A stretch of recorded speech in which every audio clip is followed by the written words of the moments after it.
Estamos viviendo el 11º domingo del tiempo ordinario. Desde hace una semana empezamos a leer el Evangelio de San Mateo. El día de hoy vamos a seguir leyendo el Evangelio de San Mateo. Y la temática que tiene el día de hoy el Evangelio es el envío de los primeros discípulos a que anuncien el Evangelio. Pero antes nos escribe el evangelista lo de la elección de los 12 discípulos y nos da sus nombres, nos dice que son, y nos los da por parejas, porque habla primero de Pedro. Es el primero que se menciona siempre cuando se enumera a los apóstoles, porque es pues el portavoz de los apóstoles, a quien el Señor expresamente le encargó el cuidado de su iglesia, y el sucesor de Pedro pues es el Papa ahora. Entonces está Pedro, está su hermano Andrés, y luego hay otros 2 hermanos. Siempre los cita por parejas San Mateo, porque algo nos dice también de que así fue como los envió de 2 en 2. Entonces, los otros 2 son los hijos del Zebedeo, Santiago y su hermano Juan, hijos de Zebedeo. Después menciona a otros 2, Felipe y Santiago. Después menciona a Tomás y a Mateo dice, porque es el Evangelio de San Mateo que estamos leyendo, el publicano, dice así el evangelista. Y después menciona a los últimos 2, que es Simón. Simón ya no es Simón el que se llama Pedro, sino el otro Simón. Y al final menciona a Judas Iscariote, el que lo entregó. Son 12 apóstoles a quienes Jesús les envía, les da el poder de curar las enfermedades y todo tipo de males. Atender eso les da el Señor. Y después les dice que cuando vayan por el camino, vayan anunciando que ya está muy cerca el reino de los cielos. Sí. Y después el Señor también les pide que curen a los enfermos, que resuciten a los muertos, que curen a los leprosos, a los enfermos de lepra, que ya dije que resuciten a los muertos y que echen fuera a los demonios. Todo esto les da poder el Señor, pero les dice: díganle a la gente que ya está cerca el reino de los cielos. Entonces, hermanas y hermanos, pues nosotros estamos hablando de la fundación de la iglesia. Son 12, el Señor escoge 12. 12 son las tribus de Israel.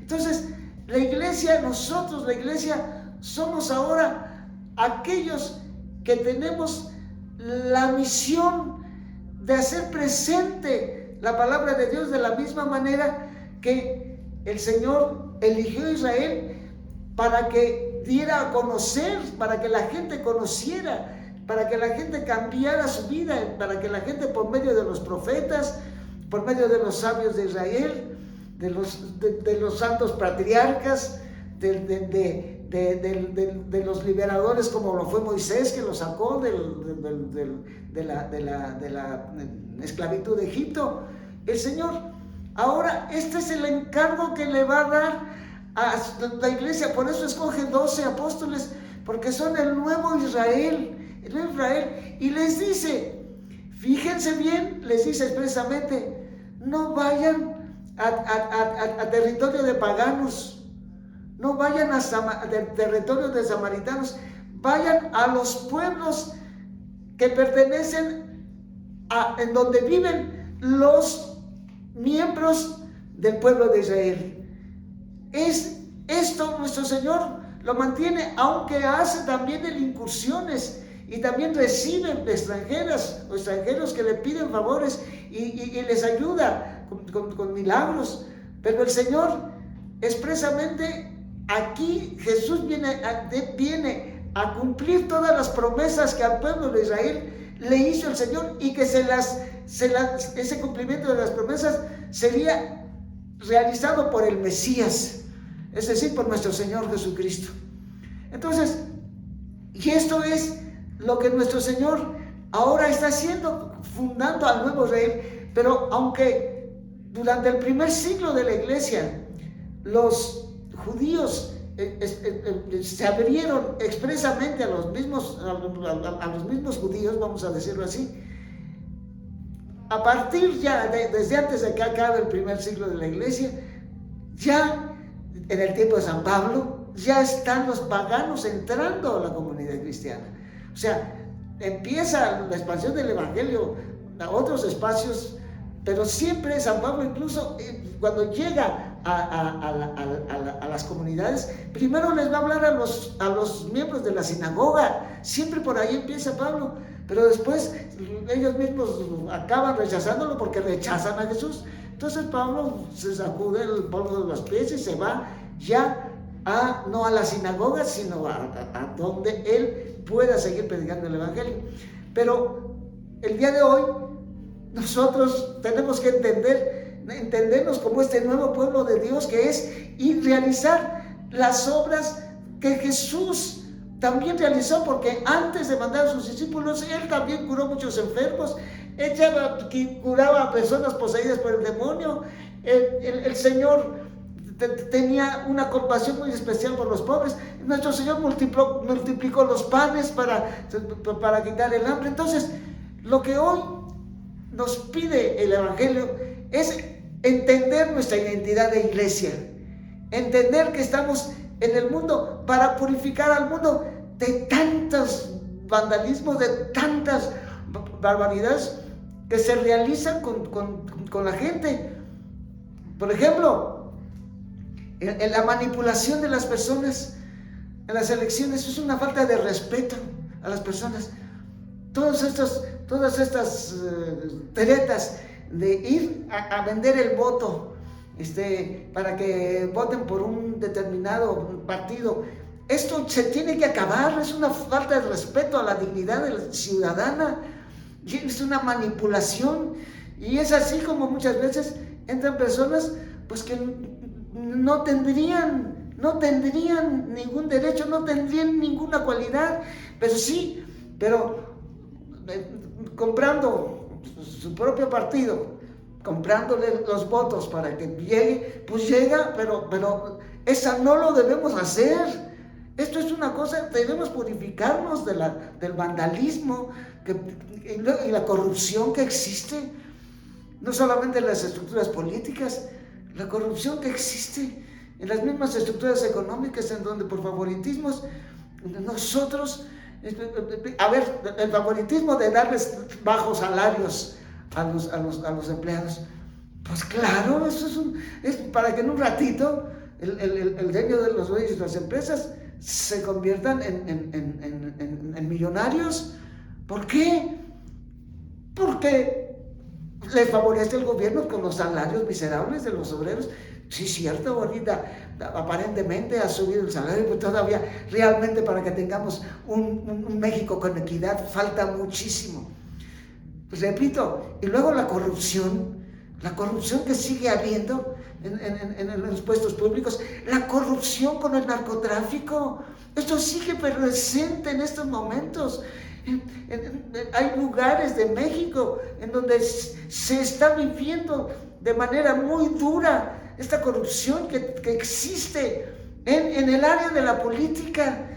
Esto y que favorecen, que cuidan, que no persiguen al crimen, que las organizaciones criminales asesinan, las organizaciones criminales secuestran, las organizaciones criminales causan desapariciones. Todo esto tenemos que trabajar los mexicanos para que esto se acabe. Pero para eso tenemos que ser buenos cristianos.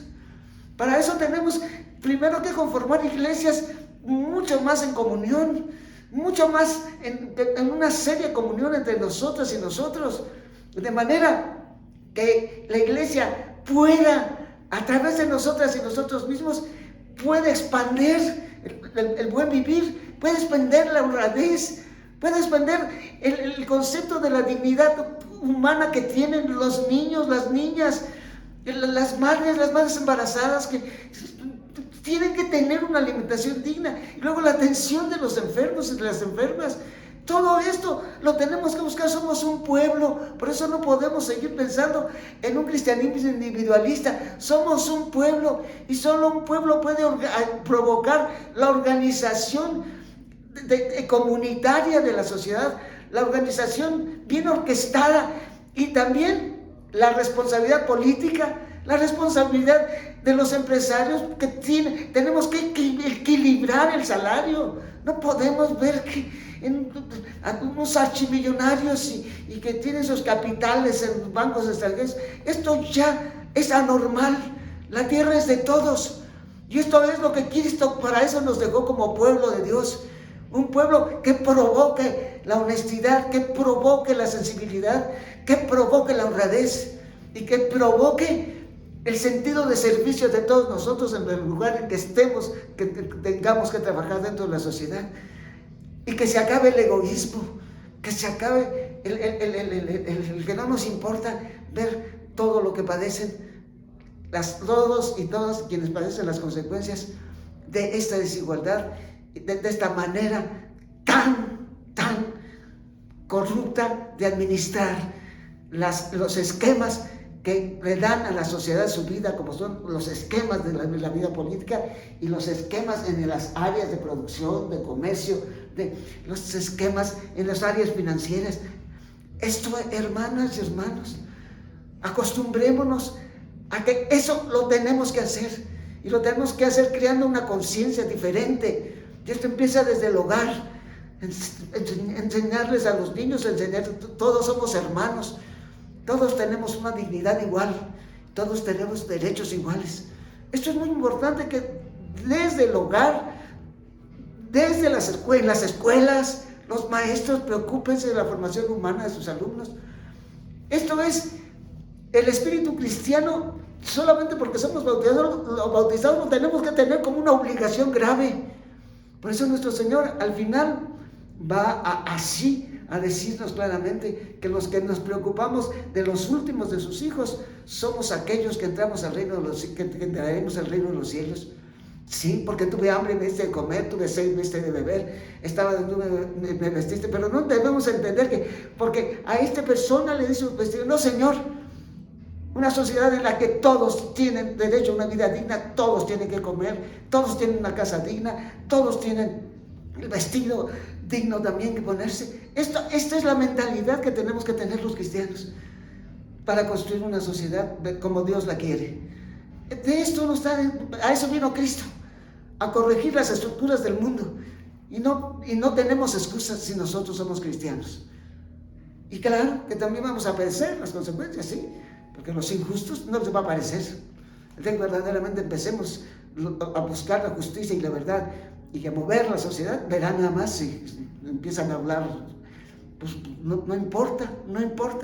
Por eso nuestro Señor también, además de decir, bienaventurados los pobres, porque de ustedes es el reino de los cielos, dijo, bienaventurados los que sufren persecución por la justicia, porque de ustedes es el reino de los cielos. Solamente a estos dos grupos les dice Jesús que ya están en el reino, a los pobres y a los que trabajan por la justicia.